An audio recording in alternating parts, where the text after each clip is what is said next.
Ada yang nanya nih masuk ke DM kita, Bang, Sari Daily Motor terima pembiayaan syariah nggak? Teman-teman, sebelum kita ngomong jauh-jauh tentang syariah, gua mau sedikit jelasin ya ke kalian apa sih syariah itu. Nah, gua pikir tidak terlalu prematur ya gua menjelaskan ini, karena background gua sebenarnya, gua itu 6 tahun dulu pernah sekolah di pesantren, dan gue kuliahnya itu di salah satu kampus negeri Islam. Nah, teman-teman, ngomongin syariah, sebenarnya syariah itu apa sih gitu loh. Secara literal, syariah itu dalam bahasa Arab berarti jalan ya.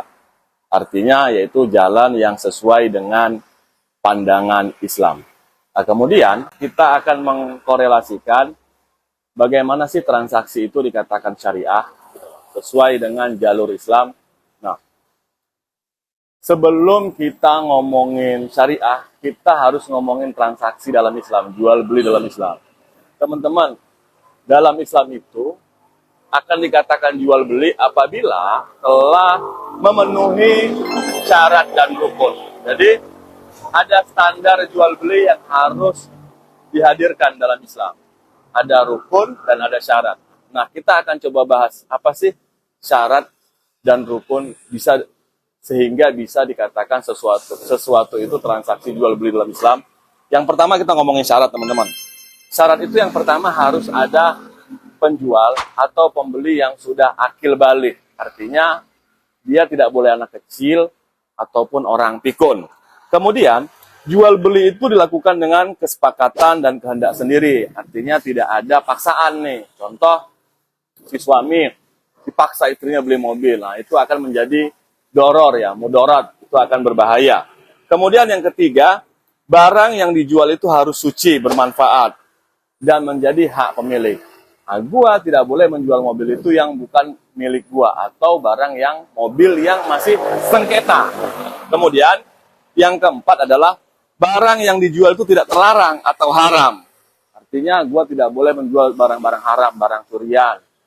Ya, beberapa kategori haram itu banyak dalam Islam ya. Mungkin, maaf ini, babi. Nah, gue sebagai muslim nggak boleh transaksi barang tersebut.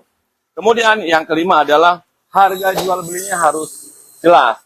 Artinya, gue harus ketika mengiklan, gue sebutkan tuh, harga cashnya 100 juta. Begitu juga harga kredit 100 juta. Jadi tidak ada perbedaan dalam harga tersebut. Nah, yang terakhir yaitu barang yang gue jual, contoh mobil, gue jual ke kalian, itu setelah akad, setelah transaksi, gue harus serahkan. Jadi tidak bisa, ada yang membeli mobil, kemudian mobilnya taruh di sini, gue nggak bisa serahkan. Nah, itu adalah syarat dari jual beli.